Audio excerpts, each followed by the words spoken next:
Alas, the 2017 season is over, and the Philadelphia frickin' Eagles win their first Super Bowl championship.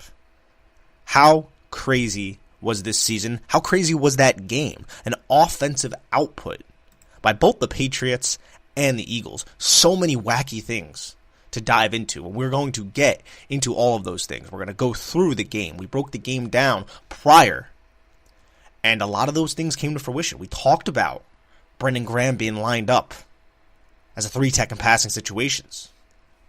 Look at what happened there.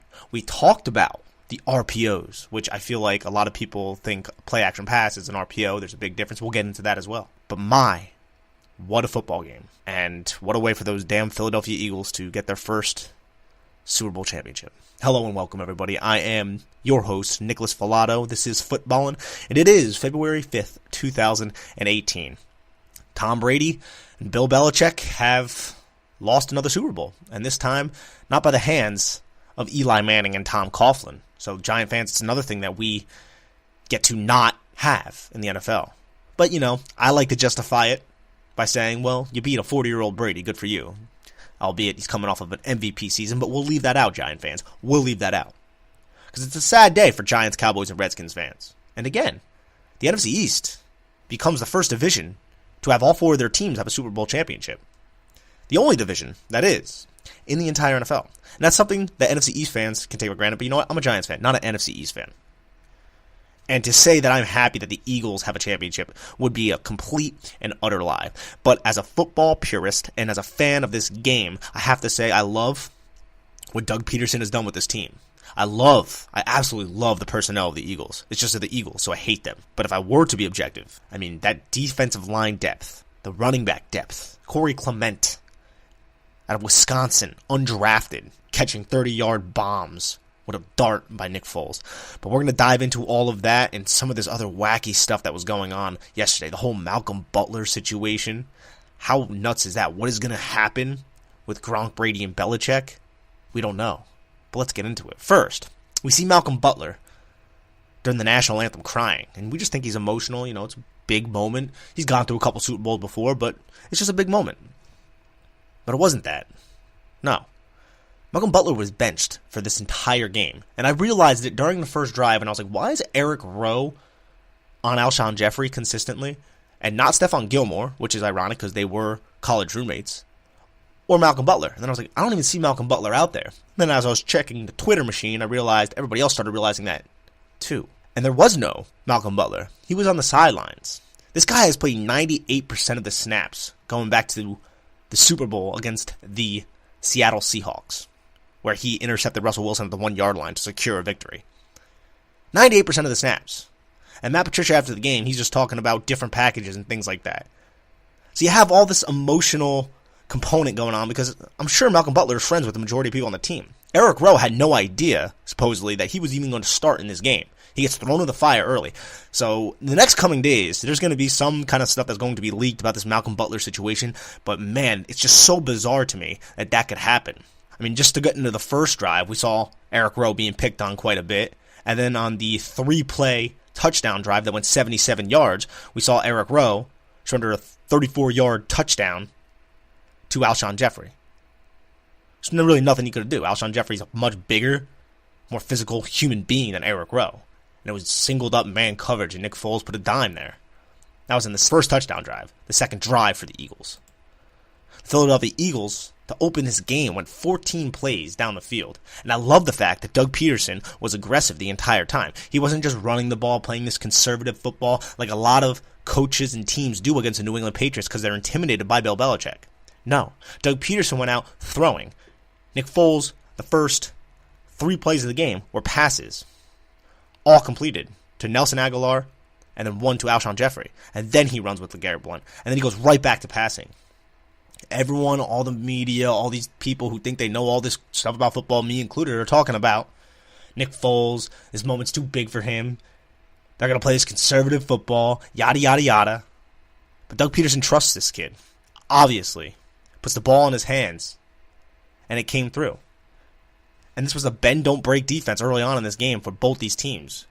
The initial drives for the Patriots and Eagles ended up in a field goal where both those teams were driving, converting on third down. Each of those drives were 67 yards. It's just the Eagles possessed the ball for just over 7 minutes, whereas the Patriots got down there much quicker. But again, we saw the Philadelphia Eagles get in the shotgun, start running RPOs, and then a lot of play actions. And again, RPOs and play actions are different things. Chris Collinsworth messed up on that a few times. And the way you can tell the difference is the blocking scheme. Now, I want to say the rule in the NFL, I know it is in high school, is that blockers downfield are not allowed to go 2 yards past the defensive line of scrimmage, up to the second level to block linebackers before the ball is thrown. So you have to be careful as an offensive lineman on RPOs to not get too far upfield because you don't know if he's going to run or pass. But you still got to look at the blockers. If the blockers are going back into traditional pass sets, it's a play action pass. If it's an RPO, they're going to run block, try not to get to the second level too early. Because again, if he does end up throwing the ball and they're to the second level, that's going to be a penalty.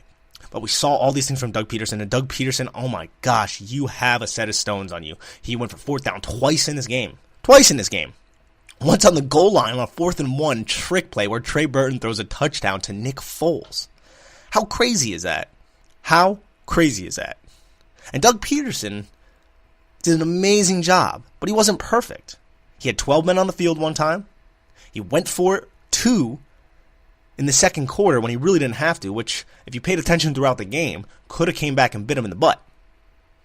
And I also thought he could have thrown the ball at the 2-minute warning in the fourth quarter, but he decided to run it with LeGarrette Blount. But if he threw it, the clock was going to stop anyways, even if it wasn't incompletion. And I just thought because he was aggressive all game, he would have continued to be aggressive there. Not that that really came back to bite him because they ended up winning the game.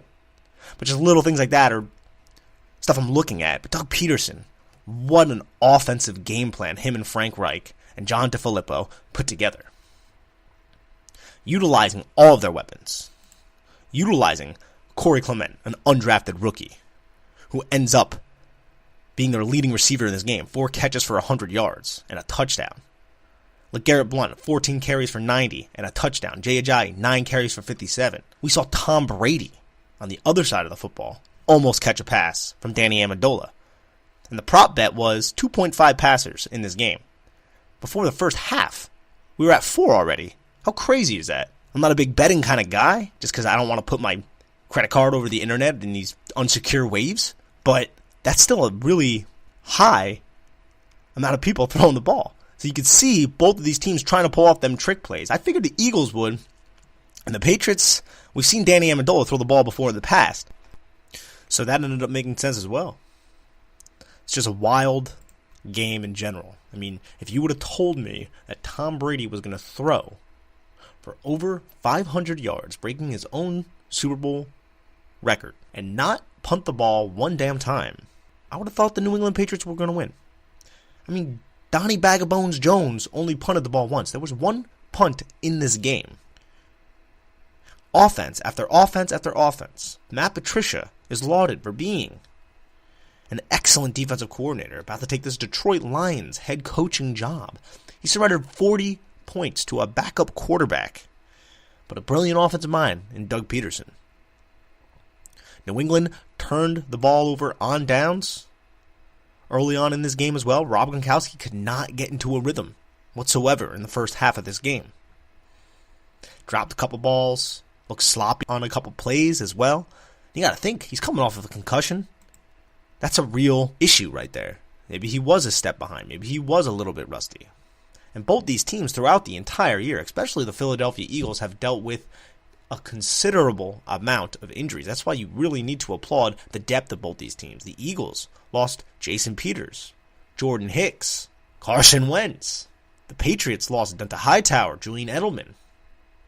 There's a lot of injuries for both these teams. Very, very important players. They were still able to get to Minnesota. And the Eagles able to get the win.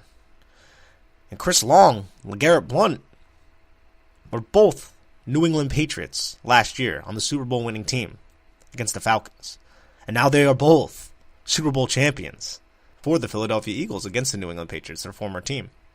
And in LeGarrette Blount's case, they asked him to take a pay cut. He said no. He goes to Philly, wins a ring. So he's probably one of the happiest people right now to beat his former team. Both those guys know the Patriots in and out. And Garrett Blount was able to have a huge impact in this game, as we saw. I thought maybe the tides were going to swing. Speaking of tides, hashtag tide ad. How ridiculous were some of those commercials? We'll get into the commercials a little bit later. When Nick Foles threw the interception to Daron Harmon, which was very, very unlucky. After Matt Patricia made the switch to put Stephon Gilmore on Alshon Jeffrey and have him follow Alshon. Because again, there was no Malcolm Butler. You had Eric Rowe, who can easily be exposed, which he was early on in this game playing. Because for whatever reason, Malcolm Butler really pissed off this coaching staff.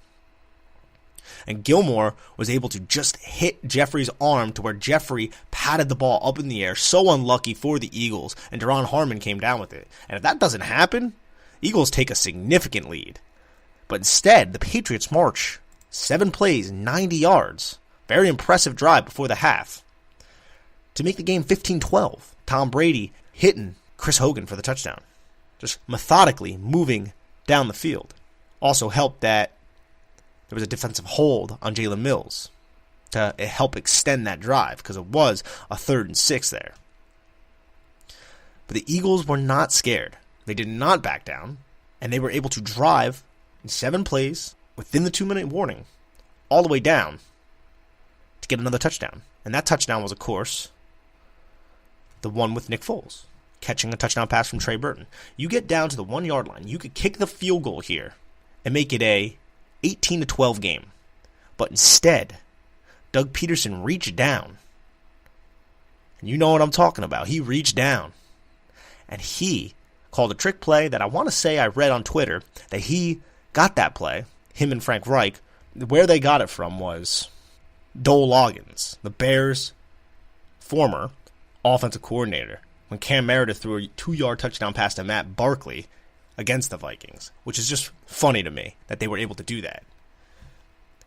But it's 3rd and goal. Nick Foles throws a pass to Alshon Jeffrey, and Stephon Gilmore has good coverage on it. So you kick the field goal, right? No. Doug Peterson, Riverboat Peterson, if you want to start calling him that, you got to start coming up with some kind of cool name for him when it comes to just being aggressive, because he really is. Makes it like Nick Foles is audibling at the line of scrimmage. Direct snap to Corey Clement. Get the entire defense moving to the right.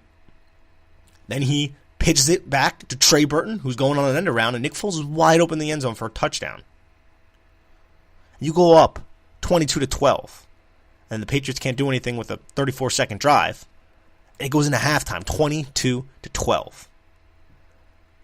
Coming off that high note, that trick play that worked, on a 4th and goal, your backup tight end throwing a touchdown pass to your quarterback. The amount of stones it takes to do that. You could build a freaking Great Wall of China with that amount of stones. And I'm sure Philadelphia will allow him to build a Great Wall of whatever the hell they want. Because he brought a freaking title to that city. A freaking title to a city that was a laughingstock for not having a title. And now, it's 22-12, going into halftime. Patriots are going to get the ball. They do not have Brandon Cooks because Brandon Cooks is out of this game. Malcolm Butler is not playing. So they have significant losses on both their offense and defense. And the Patriots need to make some kind of adjustments. What is their adjustment? Their main adjustment. We saw it on the opening drive. Throw the ball to Rob Gronkowski. Start exposing Rob Gronkowski over the field, up the seam, towards the sideline, any way that we can. And they did that. And then they ended up finding Rob Gronkowski for a touchdown, his first in this game. And that made the score much more interesting, 22-19. And remember, they went for 2 in the second quarter because of a missed extra point by Jake Elliott. Not to mention, Steven Gostkowski ended up missing a field goal as well in this game, which is just ironic because both of them are from the University of Memphis. So it wasn't a great day for the University of Memphis. So Patriots start fast, score, within a field goal right now. Are the Tides swifting? Hashtag Tidead? No, because the Philadelphia Eagles mount an 11-play drive that goes 85 yards down the field to where Nick Foles throws an absolutely beautiful pass to Corey Clement. And this is where things get a little tricky. Now, again, I'm a Giants fan. Everyone knows that. But when it comes to was it good, was it not good, was it a catch, was it not a catch, I'm going to be as objective as possible. I'm not going to let fandom get in the way of that. And I do not know if that Corey Clement touchdown, which with the way the NFL has been calling touchdowns, if that should have been allowed. I mean, I almost wanted it to be allowed just because the throw by Nick Foles was absolutely ridiculous. But Corey Clement looks like he loses the ball slightly, going to the ground, and doesn't complete the process of the catch. I don't think it was egregious because it was ruled a touchdown on the field. But if this was the New England Patriots that were the beneficiary, I think everyone would have been in an uproar. We've seen plays that looked more like catches than the Corey Clement play get overturned. That one I did feel like could have been overturned. Ball was coming loose on his way to the ground. Did he complete it throughout the entirety of the catch? It didn't seem that way, especially with getting 2 feet in bounds. Did he make a football move while he was doing it? There's all these stupid little intricacies when it comes to this rule. I cannot wait for it to be changed by the NFL. Because again, that was still a great play. But the way the NFL has been calling it, I don't know if that should have been a touchdown. I really don't. But the Patriots responded. They responded quickly. In less than 4 minutes, they drove down the field. Neither of these defenses had good days. If you haven't picked that up yet, or if you didn't see that watching it, you need to readjust your eyes. But Dion Lewis was fed the rock a bunch of times throughout this drive. Tom Brady kept hitting Danny Amendola down the field, and again, he finds Chris Hogan for a touchdown pass. And now it's 29-26. And we have the Philadelphia Eagles mounting another long drive in which the Patriots defense were able to hold them off to a field goal, that is, to make the score 32-26. And that's when I was like, oh, geez, it's Tom Brady time right now. Can Tom Brady do this? 10 plays. Neither team could do anything to stop these offenses. And Tom Brady finds Rob Gronkowski again with a sick catch in the back of the end zone. And Danny Amendola helped lead this drive down the field. Rex Burkhead with a couple big plays on this drive as well. Patriots have multiple backs. They use James White, who had a great touchdown in this game. They use Rex Burkhead. They use Dion Lewis. And they're all unique in their own ways. So the Patriots finally take the lead 33-32. And we're thinking, oh, geez, Patriots are going to come back. They're going to win this game, yada, yada, all these things that happen. But Doug Peterson, Nick Foles, and this team did not give up. And we're winding down the clock. We're well into the fourth quarter right now. And the Eagles mount a 14-play drive here to take the lead 38-33 when Nick Foles hits Zach Ertz for a touchdown. And another controversial call here. This one I thought was a touchdown. I thought Zach Ertz had the ball for about 5 yards, took about 2 steps, made a football move, quote unquote, and dove into the end zone. Him hitting the ground made the ball pop up in the air. But the ball never hit the ground without his hand or his forearm underneath of it. And then he catches the ball anyways. I thought he made the football move, he broke the plane, it was a touchdown. I didn't think this one should have been overturned. Like, I know a lot of people were complaining about it on Twitter and everything. I thought this one was okay. But both of the quote-unquote controversial calls went the Eagles' way and not the Patriots' way, which is usually not what happens to New England. And I am definitely not somebody who sits here and thinks the NFL is rigging things for New England. If anything, the NFL wants New England to lose with all of the scandals that New England has had over the last 15 years. I think that narrative is just stupid. It doesn't make any sense. But the Eagles are the beneficiary of both of these controversial quote-unquote calls. Again, I think this one was a touchdown for Zach Ertz. But now it's Tom Brady. Tom freaking Brady. Fourth quarter winding down. You are down by 5. 38-33. What are you going to do? And the first sack of the game happens. There have been no sacks in this game, and Brendan Graham, lining up inside over Shaq Mason, beats Shaq Mason, hits Tom Brady, forces the fumble, and Derek Barnett, rookie out of Tennessee, recovers it.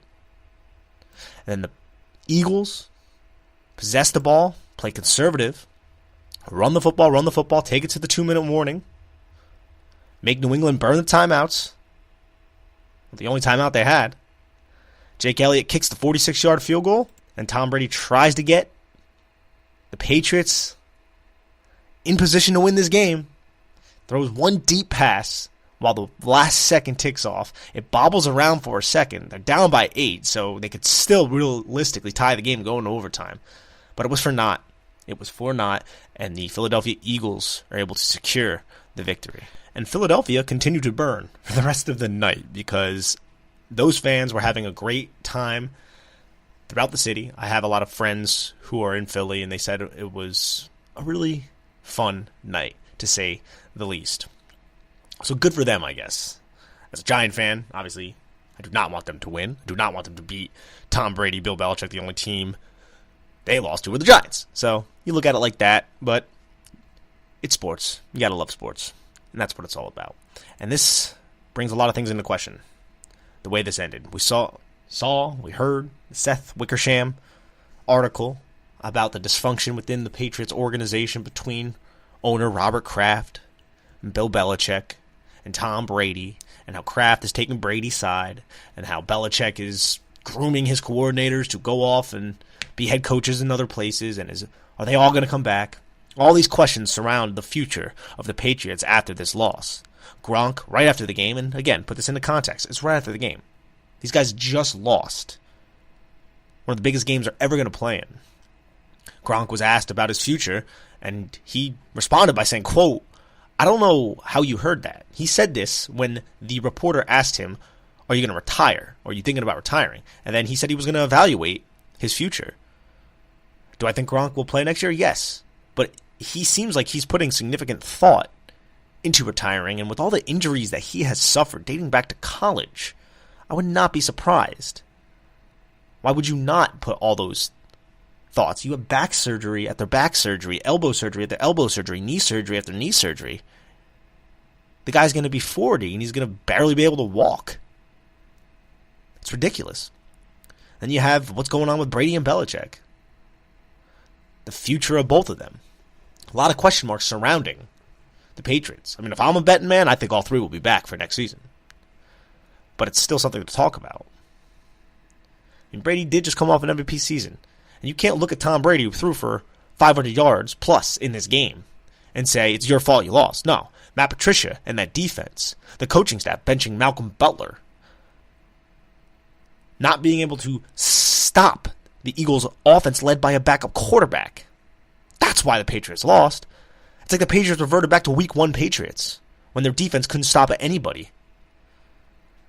Patriots, after Week 4, their defense was solid going all the way up through the AFC Championship game. And then in this game, they got exposed by Doug Peterson and Nick Foles. And good for Doug Peterson to be able to scheme a game plan to defeat New England. And it definitely helped that they didn't have their second best corner out there to try to cover all these weapons and the depth that the Philadelphia Eagles have. And we've talked about that plenty of times. And that was the Super Bowl. I mean, you have to applaud this Eagles team. You have to applaud that offensive line. Jason Kelce played one hell of a game on a couple of those touchdown runs. The one by LeGarrette Blount. Some of the big runs by Jay Ajayi. Jason Kelce's on that second level. He's knocking a defensive lineman down, then moving, transitioning so smoothly up to the second level to take on a linebacker to open these holes. Jason Kelce had such a good game, and he should be applauded for it. As for the rest of the Super Bowl, like the production value of it, I thought NBC, who I traditionally like, I thought it was a little lackluster. What the hell were they doing putting those like PlayStation 2 models of players up on the screen? What was up with that? It looked like crap. The CGI was absolutely terrible. It didn't even look like them. I have no idea why they were doing that. Who paid them to do that? What was the mindset behind doing that? I thought the production of NBC, I thought the halftime show was a little I thought all of that was lackluster. And I love NBC. But why the hell are you putting a CGI picture of Tom Brady and Nick Foles up there that looks like it's from the year 2000? It's freaking 2018, man. That was absolutely ridiculous if you're asking me. I thought the production value was terrible. The commercials. The commercials were funny. They were really, really good this year. Obviously, my favorite commercial was the Eli commercials. I thought at first it was like a local thing. I'm like, why is Eli on like 4 different commercials? And then there was the final commercial with the offensive line dancing, dirty dancing. And then Odell Beckham and Eli, I thought that was absolutely hilarious. It was amazing. And then I was like, there's not going to be local commercials on the Super Bowl. But why was Eli getting so much FaceTime? And then that commercial just put the cherry on top of what was a pretty good set of commercials. I mean, the Tide ads, they were kind of funny. I thought when all of our screens went blank, I thought that was just a cable issue for me. But apparently it happened to everybody. I thought that was going to be a Tide ad. I really did. I would have laughed at that too. The Peter Dinklage, Morgan Freeman rap, that was a really good commercial for Doritos and Mountain Dew. Doritos always comes through in the clutch. So I thought the commercials were very, very good this year. They were entertaining. That's what I like. They did the dilly dilly thing. That's fine. I think that's a little bit overplayed now, and hopefully it will fade away. But, you know, they've been building it up all season, so you want to see what they're going to do in the Super Bowl. And then I look at the history behind this. Yes, the Eagles get their first Super Bowl. Yeah, clap, clap. Good for them. I look at Nick Foles, though. Nick Foles reminds me a lot of a Giants quarterback. Not because of their play styles, but because of the trajectory of their career. And if you're a Giants fan, I'm sure you know who I'm talking about. Of course, I'm talking about Jeff Hostetler. Jeff Hostetler was the backup quarterback for the Giants for many years, from 1984 to 1992. And in 1990, the Giants went 13-3. In 2017, the Eagles went 13-3. Both teams winning the NFC East. Both teams losing their starting quarterbacks towards the end of the season. Phil Simms broke, I want to say it was his right foot. Carson Wentz tears his ACL. And everybody writes off both teams. Everyone wrote off the Eagles. Everyone wrote off the Giants. They can't win. Giants go to San Francisco to play Joe Montana and the 49ers, and they already had their tickets punched to the Super Bowl.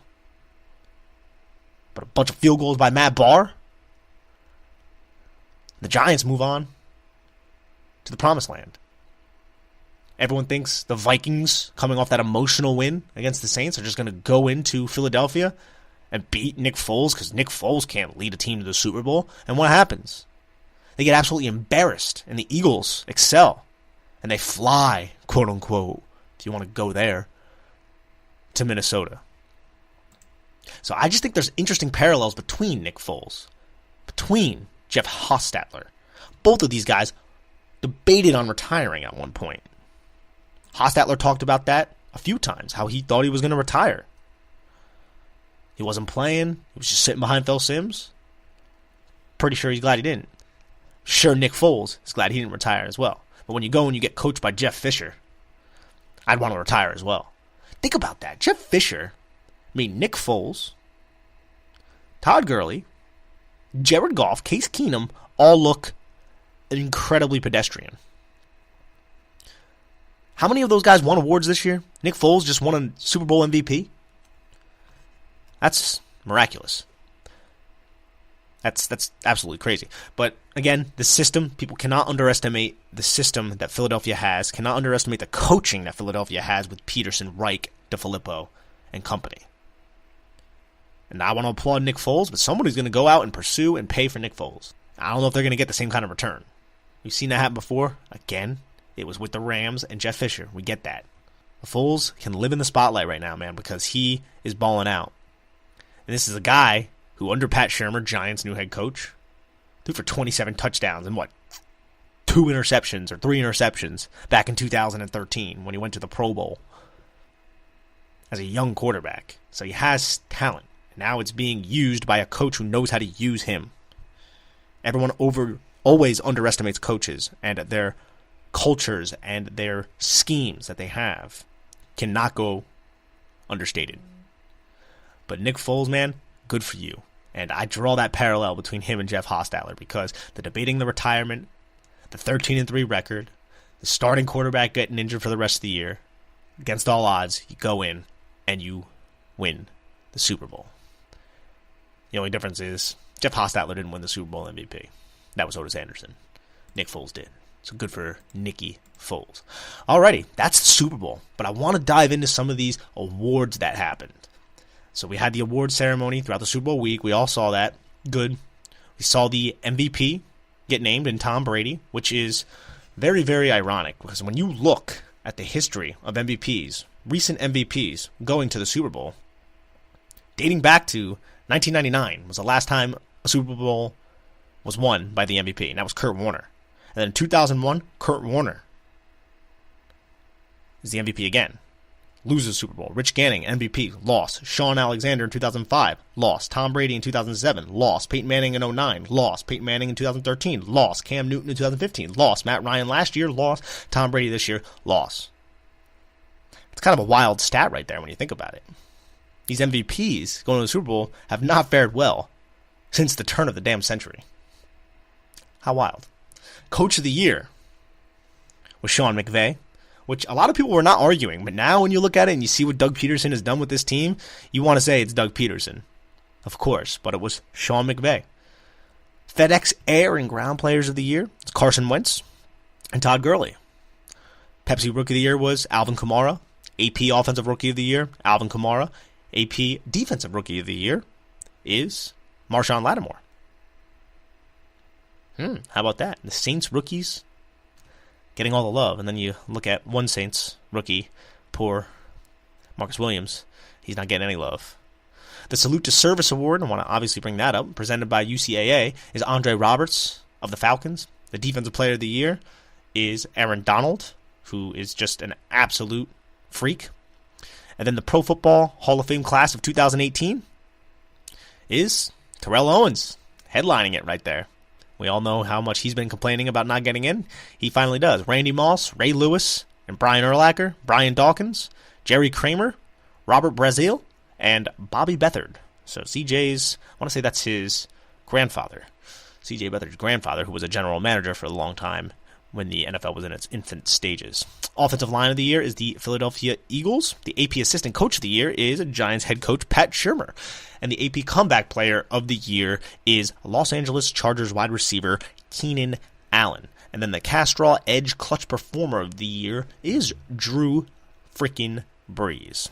So those are the awards. The Greatness on the Road Award went to Deshaun Watson, who obviously his year was cut short, which was very, very unfortunate, but he still ends up getting an award. I'm sure he'll have MVPs in his future, especially with the way that he played, hoping for a speedy recovery for Deshaun Watson. But that is the 2017 NFL season in a nutshell. It's over.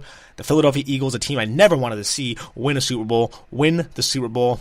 Again, love what Doug Peterson is doing. I love what Howie Roseman is doing with that team, the depth of that team. We saw him take a backseat to Chip Kelly. Chip Kelly gets fired. Roseman comes back in, brings a Lombardi trophy to Philadelphia. I know how much that means to Howie Roseman. I had a personal connection with Howie Roseman. I opened the door for him one time. He said thank you. That is my Howie Roseman story. As for the Super Bowl, Tom Brady seems like he cannot beat NFC East quarterbacks in the Super Bowl. We're going to go with that now. And again, as a Giant fan, you could say, you know what?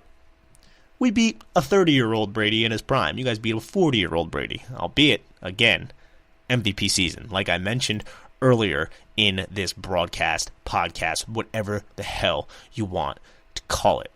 We'll see what the future of the Patriots hold. What's going to happen with Gronk? What's going to happen with Brady? What's going to happen with Belichick? We're going to talk about all that throughout this offseason. As for Malcolm Butler, I'm just excited to find out what the hell actually went down there. Alrighty, I am Nick Filato. That was the Super Bowl. Eagles get their first ring, and the rest of the NFC East is probably pretty pissed about it. But that's sports. Alrighty, guys, you guys have a lovely one. Take care now. Bye-bye.